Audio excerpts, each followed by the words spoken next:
திருக்குறள் ஊழ் 371. ஆகூழால் தோன்றும் அசைவின்மை கைப்பொருள் போகூழால் தோன்று மடி. விளக்கம். ஒருவனுக்கு செல்வம் சேருவதற்கு காரணமான ஊழ் நல்வினை இருக்கும்போது அதற்காக உழைக்கக்கூடிய சோர்வில்லாத ஊக்கம் உண்டாகும். அதேபோல ஒருவனிடம் இருக்கும் செல்வம் அழியற்கு காரணமான ஊழ் தீவினை இருக்கும்போது அவனிடம் சோம்பல் வந்து சேரும். மகாபாரதம். யதா பீஜம் வினா க்ஷேத்ரம் புக்தம் பவதி நிஷ்பலம் ததா புருஷகாரேன வினா தெய்வம் ந சித்யதி. விளக்கம்.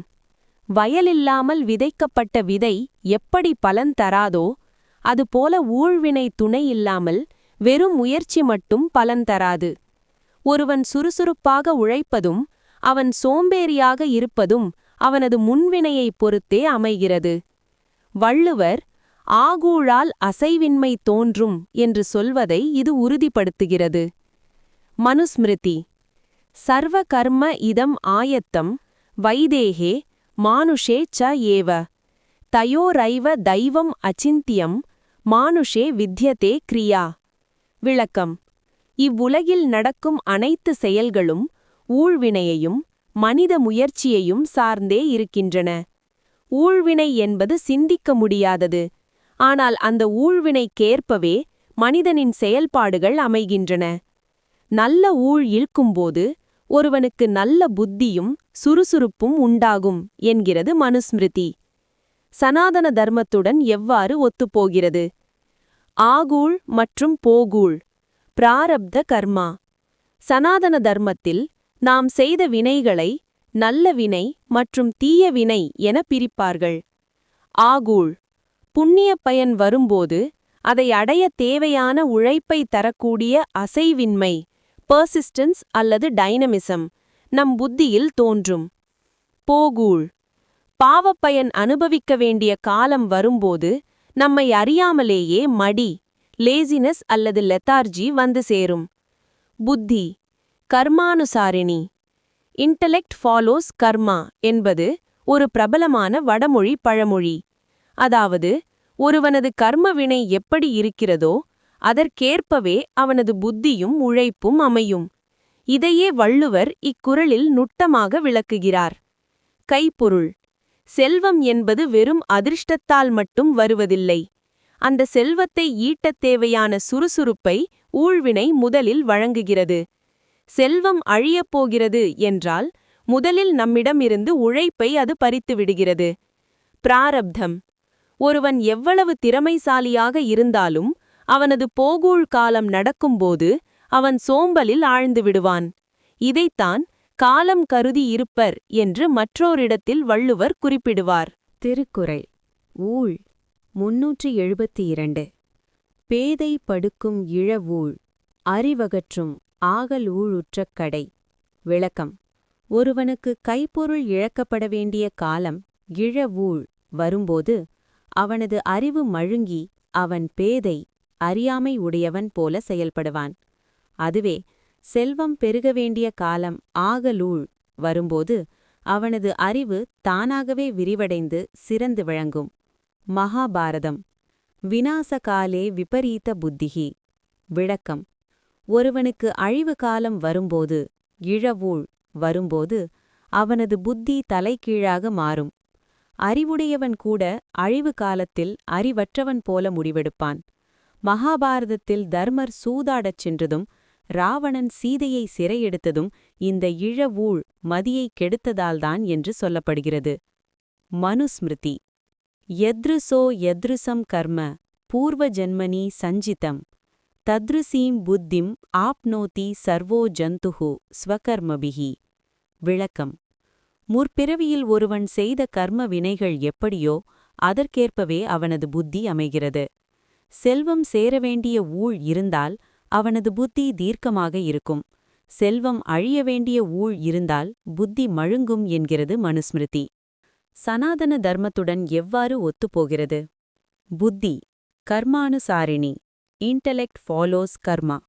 சனாதன தர்மத்தின் அடிப்படை விதி இதுதான்.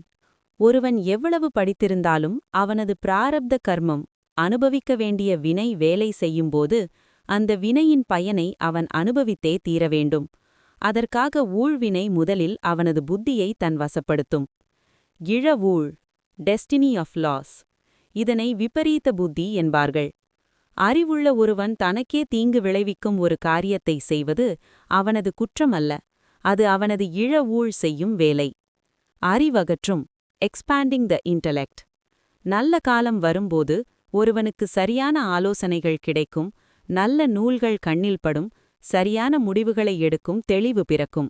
இதையே வள்ளுவர் அறிவகற்றும் ஆகலூழ் என்கிறார். ஊழின் வலிமை. ஒருவன் அறிவுள்ளவனாக இருப்பதும் அறிவற்றவனாக நடப்பதும் அவனது கையில் மட்டுமில்லை, அவனது கர்ம வினைகள் அவனது சிந்தனையை இயக்குகின்றன. திருக்குறள். ஊழ் 373. குறள். நுண்ணிய நூல்பல கற்பினும் மற்றுந்தன் உண்மை அறிவே மிகும். விளக்கம்.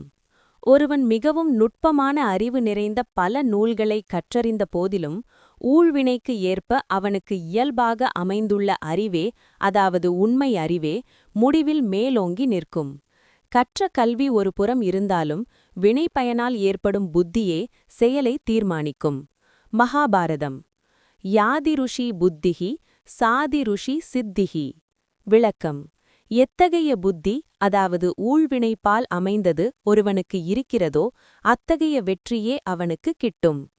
பல சாஸ்திரங்களை அறிந்திருந்தும் கௌரவர்கள் அழிவு பாதையை தேர்ந்தெடுத்ததற்கு காரணம் அவர்களின் முற்பிறவி வினையால் அமைந்த அந்த உண்மை அறிவே, அதாவது இயல்பு புத்தியே மேலோங்கி நின்றதுதான். யோக வாசிஷ்டம். வைராக்ய பிரகரணம். மனதின் பதிவுகள், அதாவது வாசனைகள் கல்வியைக் காட்டிலும் வலிமையானவை என்பதை இந்த நூல் விளக்குகிறது. கருத்து. ஒருவன் பல கலைகளை கற்றறிந்தாலும் அவனது ஆழ்மனதில் பதிந்துள்ள முந்தைய கர்ம வினைகளின் தாக்கமே, அதாவது வாசனைகளே, அவசர காலத்தில் அவனை செயல்பட வைக்கும். வள்ளுவர் உண்மை அறிவு என்று குறிப்பிடுவது பல பிறவிகளாக தொடர்ந்து வரும் இந்த வாசனா பலத்தைத்தான். சனாதன தர்மத்துடன் எவ்வாறு ஒத்துப்போகிறது? 1. வாசனா. சனாதன தர்மத்தின்படி நாம் கற்கும் கல்வி என்பது புற அறிவு. ஆனால் நம்முடைய உண்மை அறிவு என்பது பல பிறவிகளாக நாம் செய்த செயல்களின் தொகுப்பு. இதனை வாசனை என்பார்கள். ஒரு இக்கட்டான சூழலில் கற்ற கல்வியை விட இந்த வாசனையை நம்மை வழிநடத்தும். 2. பிராரப்தம் மற்றும் புத்தி. புத்திஹி கர்மானுசாரிணி என்ற தத்துவத்தை இக்குறள் ஆணித்தரமாக சொல்கிறது. 3. சுபாவம். பகவத்கீதையில் கண்ணன் யார் எத்தகைய கல்வியை பெற்றிருந்தாலும் அவரவர் தனது சுபாவத்தின் வழியே செயல்படுகிறார்கள், கீதை 3.33 என்கிறார். 4. ஊழின் ஆதிக்கம். ஒருவன் நல்ல நூல்களை கற்றிருப்பது அவனது இப்பிறவி முயற்சி. ஆனால் அந்த நூல்கள் சொல்லும் உண்மையை சரியாக பயன்படுத்த விடாமல் தடுப்பதோ அல்லது தூண்டுவதோ அவனது ஊழ்வினை. திருக்குறள் 374. இருவேறு உலகத்து இயற்கை திருவேறு தெள்ளியராதலும் வேறு. விளக்கம். உலகத்தின் இயல்பு 2 வேறுபட்ட நிலைகளைக் கொண்டது. செல்வம் உடையவராக இருத்தல் என்பது ஒரு வகை ஊழ், அறிவுடையவராக இருத்தல் என்பது மற்றொரு வகை ஊழ். இவை இரண்டும் வெவ்வேறு காரணங்களால் அல்லது வினைகளால் அமைபவை. எனவே ஒருவரிடமே இவை இரண்டும் இருப்பதில்லை, அரிதாகவே இருக்கும். மகாபாரதம். சாந்தி பருவம். கருமபலன். செல்வம் மற்றும் ஞானம் ஆகியவற்றுக்கான வினைகள் வெவ்வேறானவை என்பதை மகாபாரதத்தில் பல இடங்களில் காணலாம். கருத்து. தர்மம், அர்த்தம், காமம், மோக்ஷம் ஆகிய 4ற்கும் 4 விதமான முயற்சிகளும் வினைகளும் தேவை. ஒருவன் லக்ஷ்மி கடாட்சத்தை பெற செய்யும் வினைகள் வேறு, சரஸ்வதி கடாட்சத்தை பெற செய்யும் வினைகள் வேறு. அதனால்தான் பெரும் செல்வந்தர்கள் பல நேரங்களில் அறிஞர்களாக இருப்பதில்லை, பெரும் அறிஞர்கள் வறுமையில் வாடுகிறார்கள். ஸ்ரீமத் பாகவதம் மற்றும் இதர புராணங்கள். லக்ஷ்மியும் சரஸ்வதியும் ஓரிடத்தில் நிலையாக இருப்பதில்லை என்ற புராணக்கதை இந்த ஊழ்வினையின் தத்துவத்தையே விளக்குகிறது. விளக்கம். செல்வம், அதாவது ஸ்ரீ என்பது ஒருவனுடைய தான தர்மங்களால் மற்றும் யாகங்களால் கிட்டும் பலன். ஞானம், அதாவது ஞானம் என்பது ஒருவனுடைய தவம் மற்றும் கற்றலால் கிட்டும் பலன். இந்த இரண்டு வினைகளும் ஒருவரிடம் சமமாக அமையும்போது மட்டுமே ஒருவன் திருவும் தெளிவும் உடையவனாக மாறுகிறான். ஆனால் உலக இயற்கை, அதாவது நேச்சுரல் லா, இவை இரண்டையும் பிரித்தே வைத்திருக்கிறது. சனாதன தர்மத்துடன் எவ்வாறு ஒத்துப்போகிறது? பல்வேறு கர்ம பலன்கள், டிஃப்ரெண்ட் கர்மாஃபலா. சனாதன தர்மத்தின்படி நாம் செய்யும் ஒவ்வொரு செயலுக்கும் தனித்தனி பலன் உண்டு. பொருள் ஈட்டுவதற்கான நல்வினைகள் செய்தவன் ஸ்ரீமானாக பிறக்கிறான். உண்மையை அறியும் நல்வினைகள் செய்தவன் வித்வானாக பிறக்கிறான். பிராரப்த வேறுபாடு. ஒருவன் இப்பிறவியில் பெரும் மேதையாக இருக்கலாம். ஆனால் அவனது பிராரப்தம், அதாவது அனுபவிக்க வேண்டிய வினை வறுமையாக இருந்தால் அவனது அறிவால் செல்வத்தை ஈட்ட முடியாது. இருவேறு இயற்கை. இதனை யோகம், அதாவது சேர்க்கை, மற்றும் விபாகம், அதாவது பிரிவு என்று சொல்லலாம். செல்வம் என்பது புறத்தே சேரும் பொருள், அறிவு என்பது அகத்தே விளையும் ஒளி.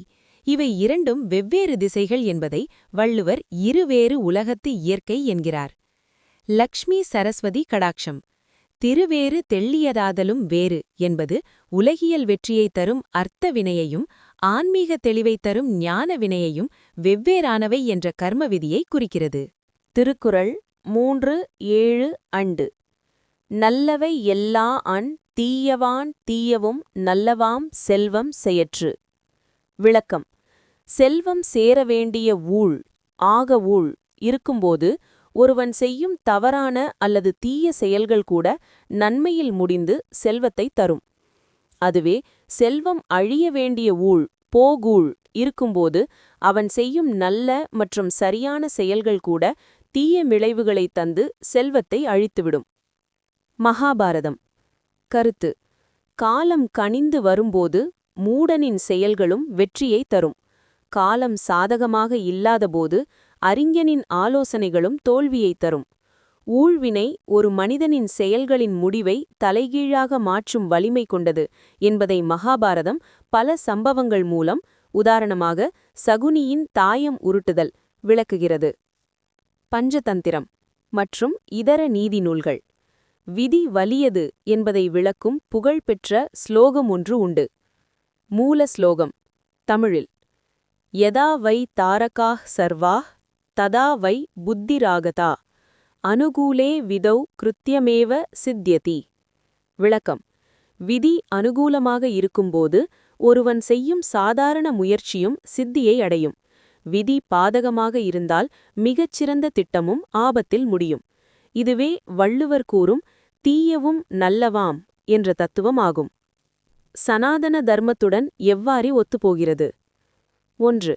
பலன் தரும் அதிகாரி, கர்ம பல தாத்தா. சனாதன தர்மத்தின்படி நாம் ஒரு செயலை செய்யலாம், கர்மம். ஆனால் அதன் பலம் நம் கையில் இல்லை. இறைவனே கர்ம பல தாத்தாவாக இருந்து ஊழ்வினைப்படி பலனை தீர்மானிக்கிறார். 2. விபரீத விளைவு, அன்இன்டெண்டட் கான்சிக்வன்சஸ். ஒருவன் மிக தூய்மையான எண்ணத்தோடு ஒரு நல்ல காரியத்தை செய்தாலும் அவனது போகூழ் காரணமாக அது அவனுக்கே எதிராக முடியலாம். இதனை விபரீத கர்மா என்பார்கள். 3. அதிர்ஷ்டம், குட் ஃபார்ச்சூன். தர்மசாஸ்திரங்களில் அதிர்ஷ்டம் என்பது கண்ணுக்குத் தெரியாத முன்வினையின் பயன். இது இருக்கும்போது தெரியாமல் செய்யும் தவறும் கூட ஒருவனுக்கு சாதகமாக முடியும். இதுவே தீயவும் நல்லவாம் என்ற தத்துவம் ஆகும். 4. ஊழின் ஆதிக்கம். ஒருவன் செல்வம் ஈட்டுவதற்கு செய்யும் முயற்சிகளில் அவனது புத்திசாலித்தனத்தை விட அவனது ஊழ்தான் அந்த செயலின் முடிவை மாற்றியமைக்கிறது. திருக்குறள். ஊழ் 376. குறள். பரியினும் ஆகாவாம் பாலல்ல, உய்த்துச் சொரியினும் போகா தம. விளக்கம். ஒருவனுக்கு ஊழ்வினைப்படி சேர வேண்டிய பகுதி அல்லாத பொருள்கள் அவன் எவ்வளவுதான் வருந்திப் பாதுகாத்தாலும் அவனிடம் நிலைக்காமல் போய்விடும். அதேபோல அவனுக்கு சேர வேண்டிய பகுதி பாலது எவை உண்டோ அவற்றை அவன் கொண்டு போய் வெளியே கொட்டினாலும் அவனை விட்டுப் போகாது. மகாபாரதம். மகாபாரதத்தில் பிரகலாதன் ஊழ்வினையின் வலிமையைப் பற்றி இந்திரனிடம் கூறும்போது இதே கருத்தை வலியுறுத்துகிறார். கருத்து. எது உனக்கு கிடைக்க வேண்டுமோ அது தானாகவே உன்னை தேடி வரும். எது உனக்கு சொந்தமில்லையோ அதை நீ எவ்வளவு முயன்று பற்றினாலும் அது நழுவிப் போய்விடும். ஒருவன் ஓடி ஓடி பொருள் சேர்த்தாலும் அவனது வினையில் அது இல்லை என்றால் ஏதோ ஒரு ரூபத்தில் அந்த செல்வம் அவனை விட்டு விலகும். ஹிதோபதேசம். யத பாவி ந தத் பாவி, பாவி சேன்ன ததன்யதா. விளக்கம். எது நடக்கக்கூடாதோ அது நடக்காது, எது நடக்க வேண்டுமோ அது மாற்ற முடியாதபடி நடந்தே தீரும். இதையே வள்ளுவர் சொறியினும் போகாதம, நீயே வேண்டாமென்று கொட்டினாலும் அது உன்னை விட்டு போகாது என்கிறார். சனாதன தர்மத்துடன் எவ்வாறு ஒத்துப்போகிறது? பிராப்தம். What is destined? சனாதன தர்மத்தில் ஒருவன் அனுபவிக்க வேண்டிய இன்ப துன்பங்களை பிராப்த கர்மா என்பார்கள். இது நாம் முன் ஜென்மத்தில் செய்த வினைகளின் ஒரு பகுதி. பாலது. அதிர்ஷ்டம் மற்றும் அனிர்ஷ்டம். ஒருவனுக்கு தெரியாமல் கிடைக்கும் அதிர்ஷ்டம் என்பது அவன் செய்த நல்வினையின் பயன். எவ்வளவு முயன்றும் கை நழுவும் வாய்ப்பு என்பது அவனது அனிர்ஷ்டம் அல்லது பாக்கியம் இல்லாமை. பரியினும். Even if you strive hard. ஒரு பொருளை காக்க நாம் எடுக்கும் முயற்சி ஒரு எல்லை வரைதான் பலன் தரும். அதற்கு மேல் ஊழ் என்ற சக்தி வேலை செய்யத் தொடங்கும். கர்ம பல தாத்தா. ஒருவன் எவ்வளவு சாமர்த்தியமாக செயல்பட்டாலும் அந்த செயல்களின் இறுதி பலனை பிரித்துக் கொடுப்பவர் இறைவனே. ஒருவருக்கு சொந்தமானதை அவரிடம் சேர்ப்பதும் சொந்தம் இல்லாததை அவரிடமிருந்து பிரிப்பதும் கர்ம நியதி. திருக்குறள். ஊழ். 377. குறள். வகுத்தான் வகுத்த வகையல்லார் கூடி தொகுத்தார்க்கும் துய்த்தல் அரிது. விளக்கம். வினை பயனை வகுப்பவனாகிய இறைவன் அல்லது கர்ம விதி ஒருவன் இவ்வளவுதான் அனுபவிக்க வேண்டும் என்று வகுத்த அந்த அளவின்படி அல்லாமல் கோடிக்கணக்கான செல்வத்தை சேர்த்தவர்களாலும் அவற்றை அனுபவித்தல் என்பது முடியாது. மகாபாரதம். அனுசாசன பருவம். கர்மபலன். செல்வம் இருப்பதற்கும் அதை அனுபவிப்பதற்கும் உள்ள வேறுபாட்டை மகாபாரதம் இவ்வாறு விளக்குகிறது. கருத்து.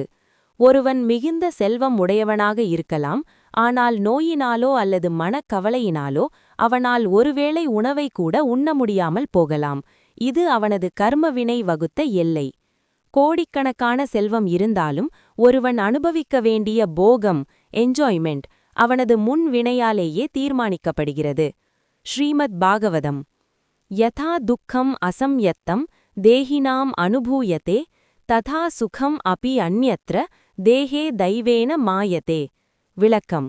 கேட்காமலேயே துன்பம் எப்படி ஒருவனை தேடி வருகிறதோ அதுபோல ஒருவன் அனுபவிக்க வேண்டிய சுகமும் அவனது ஊழ்வினைப்படி தானாகவே வரும். அதை தாண்டி எதையும் உழைப்பால் மட்டும் பெற்றுவிட முடியாது. இதுவே வள்ளுவர் கூறும் வகுத்தான் வகுத்த வகை என்பதாகும். சனாதன தர்மத்துடன் எவ்வாறு ஒத்துப்போகிறது? வகுத்தான், தி ஆர்டைனர். இங்கே வகுத்தான் என்பது இரு வகைப்படும். ஒன்று கர்மவினை, மற்றொன்று அந்த கர்மவினைப்படி பலனை வகுத்துக் கொடுக்கும் இறைவன், நியந்தா. சனாதன தர்மத்தில் இறைவன் கர்ம பலதாத்தா என்று அழைக்கப்படுகிறார். துய்த்தல், கன்சம்ஷன், என்ஜாய்மெண்ட். ஒரு பொருளை சேர்ப்பது ஈட்டுதல், ஏர்னிங். அதை அனுபவிப்பது துய்த்தல், என்ஜாயிங். ஈட்டுவதற்கு முயற்சி தேவைப்படலாம், ஆனால் துய்ப்பதற்கு ஊழ்வினை அவசியம். அனுபவ பலன். கோடிக்கணக்கான செல்வம் இருந்தாலும் ஒருவன் அனுபவிக்க வேண்டிய போகம், என்ஜாய்மெண்ட், அவனது முன் வினையாலேயே தீர்மானிக்கப்படுகிறது. கோடிக்கணக்கான செல்வம் இருந்தாலும் ஒருவன் அனுபவிக்க வேண்டிய போகம், என்ஜாய்மெண்ட், அவனது முன் வினையாலேயே தீர்மானிக்கப்படுகிறது. கோடிக்கணக்கான செல்வம் இருந்தாலும் ஒருவன் அனுபவிக்க வேண்டிய போகம், என்ஜாய்மெண்ட், அவனது முன் வினையாலேயே தீர்மானிக்கப்படுகிறது. இந்த எல்லையை தாண்டி ஒருவன் ஒரு துளி இன்பத்தை கூட அதிகமாக அனுபவிக்க முடியாது. திருக்குறள். ஊழ். 378. துறப்பார்மன் துப்புரவு வில்லார் உரற்பால ஊட்டாக் கழியும் எனின். விளக்கம். அனுபவிக்க வேண்டிய துன்பங்கள், ஊழ்வினை, ஒருவனை அனுபவிக்கச் செய்யாமல் சும்மா விட்டுவிடுமானால், நுகரும் பொருள் ஏதுமில்லாத வறியவர்கள் எப்போதோ உலக வாழ்க்கையைத் துறந்து துறவிகளாகியிருப்பார்கள். ஆனால் ஊழ்வினை அவர்களை வறுமையிலும் வாட்டி கவலையிலேயே உழலச் செய்து துன்பத்தை அனுபவிக்க வைக்குமே தவிர துறவரம் மேற்கொள்ள விடாது. மகாபாரதம். சாந்தி பருவம். மோக்ஷ தர்மம். வறுமைக்கும் துறவரத்திற்கும் உள்ள வேறுபாட்டை மகாபாரதம் மிக நுட்பமாக விளக்குகிறது. கருத்து: ஒருவன் எப்போது ஆசைகளை மனதார துறக்கிறானோ அவனே உண்மையான துறவி. ஆனால் ஊழ்வினை ஒருவனை பந்தப்படுத்தியிருக்கும்போது அவன் வறுமையில் வாடினாலும் நாளை நமக்கு செல்வம் வராதா என்ற ஆசையிலேயே உழல்வான். ஊழ்வினை அவனது கர்ம பலனை அனுபவிக்க வைப்பதற்காகவே அவனை துறவரம் நோக்கி செல்லவிடாமல் தடுத்து வைத்திருக்கும். ஸ்ரீமத் பகவத்கீதை. கர்மேந்திரியாணி சம்யம்ய யா ஆஸ்தே மனசா ஸ்மரன் இந்திரியார்த்தான் விமூடாத்மா மித்யாச்சாரக ச உச்சதே. கீதை 3:6. விளக்கம்: புலன்களை கட்டாயப்படுத்தி அடக்கிவிட்டு மனதால் உலக விஷயங்களை நினைத்துக் கொண்டிருப்பவன் ஏமாற்றுக்காரன். வறுமையினால் பொருள் இல்லாதவர்கள் கூட மனதால் உலகப் பொருட்கள் மீது ஆசைப்படுவார்கள். இது அவர்கள் அனுபவிக்க வேண்டிய பிராரப்த கர்மத்தின் வலிமை. வள்ளுவர் ஊட்டா கழியுமின் என்று சொல்வது இந்த அனுபவிக்க வேண்டிய வினையைத்தான். சனாதன தர்மத்துடன் எவ்வாறு ஒத்துப்போகிறது? போகம் வெர்சஸ் தியாகம், என்ஜாய்மெண்ட் வெர்சஸ் ரினன்சியேஷன். சனாதன தர்மத்தில் ஒருவன் செய்த வினையை அனுபவித்தே தீர வேண்டும். இதை போகம் என்பார்கள். வறுமையில் இருப்பவன் துன்பத்தை அனுபவித்தே தீர வேண்டும் என்பது விதி என்றால் அவனுக்கு துறவரம் மேற்கொள்ளும் எண்ணம் வராது, மனப்பக்குவம் வராது. பிராரப்தத்தின் பிடி. ஒருவன் எல்லாவற்றையும் இழந்து நிற்கும்போது இனி என்ன இருக்கிறது என்று துறவியாக மாறத் தோன்றலாம். ஆனால் ஊழ்வினை அவனது துன்பத்தை இன்னும் பாக்கி வைத்திருந்தால் அவனை தற்கொலைக்கோ அல்லது ஏமாற்றத்திற்கோ தள்ளுமே தவிர ஞானத்திற்கு தள்ளாது. துப்புரவு வில்லார், தி டெஸ்டிடியூட். நுகரும் பொருள் இல்லாதவர்கள் எளிதில் துறவரம் செல்ல முடியும் என்று நாம் நினைக்கலாம். ஆனால் வள்ளுவர் ஊழ் அவ்வாறு விடாது என்கிறார். ஊழ்வினை ஒருவரை வறுமையிலேயே வைத்து வாட்டும். வினை அனுபவம். அனுபவித்தே தீரவேண்டிய வினை என்ற உரற்பால ஒருவனை விடாது. அது அவனை உலக வாழ்விலேயே கட்டிப்போட்டு துன்புறுத்தும். திருக்குறள். ஊழ் 379. நன்றாங்காள் நல்லவாக் காண்பவர் அன்றாங்காள் அல்லற்படுவதெவன்.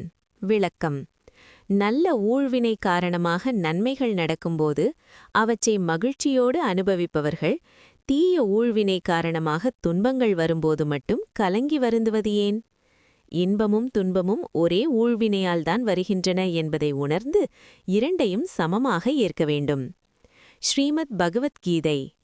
சுக துக்கே சமே கிருத்வா லாபா லாபோ ஜயா ஜயோ. கீதை 2:38. மாத்ரா ஸ்பர்ஷாஸ்து கௌந்தேய ஷீதோஷ்ண சுக துக்கதா ஆகம ஆபாயினோ நனித்யாஸ்தாம்ஸ் திதிக்ஷஸ்வ பாரத. கீதை 2:14. விளக்கம்: குந்தி புதல்வனே, புலன்கள் விஷயங்களோடு தொடர்பு கொள்ளும்போது வெப்பம், குளிர், இன்பம், துன்பம் போன்றவை தோன்றுகின்றன. அவை வந்து போகக்கூடியவை, நிலையற்றவை. எனவே அவற்றை சமமாக ஏற்று பொறுத்துக்கொள். வள்ளுவர் அல்லற்படுவதெவன், ஏன் வருந்துகிறாய் என்று கேட்பது கீதை சொல்லும் இந்த சமத்துவ நிலையைத்தான்.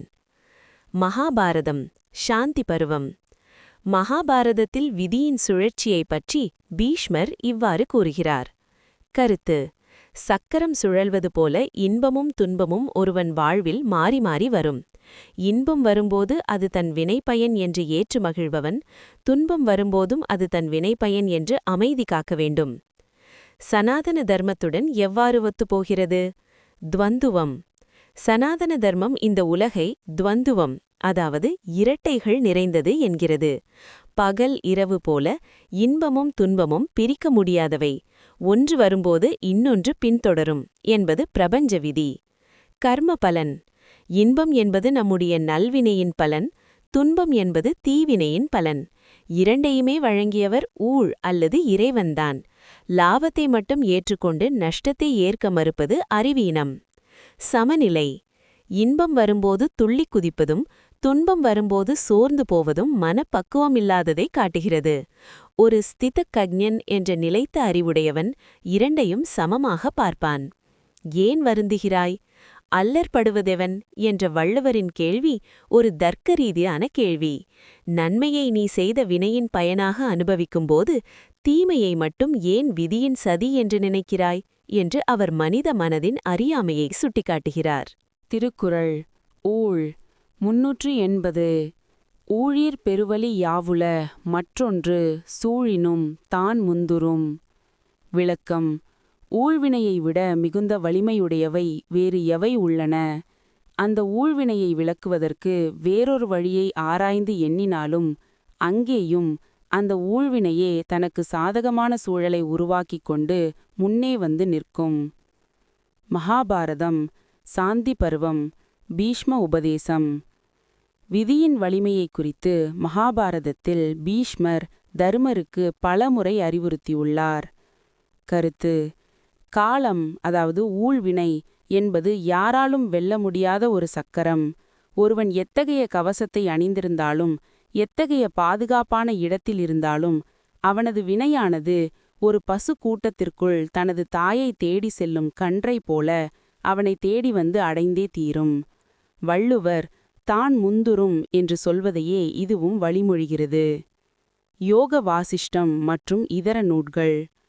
ஊழ்வினை ஒருவனது புத்தியை எவ்வாறு மாற்றுகிறது என்பதை பற்றி சனாதன தர்மம் இவ்வாறு விளக்குகிறது. பவித்ரிதம் ஹி யத் பாவ்யம் தத்தபவதி ஏவ நிச்சயத்தக. விளக்கம். எது நடக்க வேண்டுமோ அது நிச்சயம் நடக்கும். அதை தடுக்க ஒருவன் எடுக்கும் முயற்சிகளையே அந்த ஊழ்வினை தனக்கு சாதகமான கருவியாக மாற்றிக்கொள்ளும். இதனை விதிவசத்தால் நடக்கும் நிகழ்வுகள் என்பார்கள். சனாதன தர்மத்துடன் எவ்வாறு ஒத்துப்போகிறது?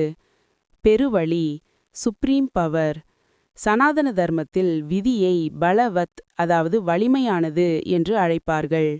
மனித முயற்சி, புருஷகாரம் முக்கியமானது என்றாலும் ஊழ்வினை அதற்கு மேலான சக்தியாக பல நேரங்களில் செயல்படுகிறது. தான் முந்துரும். Presidents of destiny. ஒருவன் விதியிலிருந்து தப்பிக்க ஒரு உபாயத்தை செய்ய நினைத்தால் அந்த உபாயமே அவனை விதியிடம் கொண்டு போய் சேர்க்கும். உதாரணமாக, கம்சன் கிருஷ்ணனிடமிருந்து தப்பிக்க எடுத்த எல்லா முயற்சிகளுமே இறுதியில் கிருஷ்ணனின் வளர்ச்சிக்கே உதவின. பிராரப்தம்.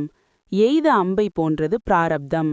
அம்பு வில்லிலிருந்து புறப்பட்ட பிறகு அதை மாற்ற முடியாது. அது இலக்கை தாக்கியே தீரும்.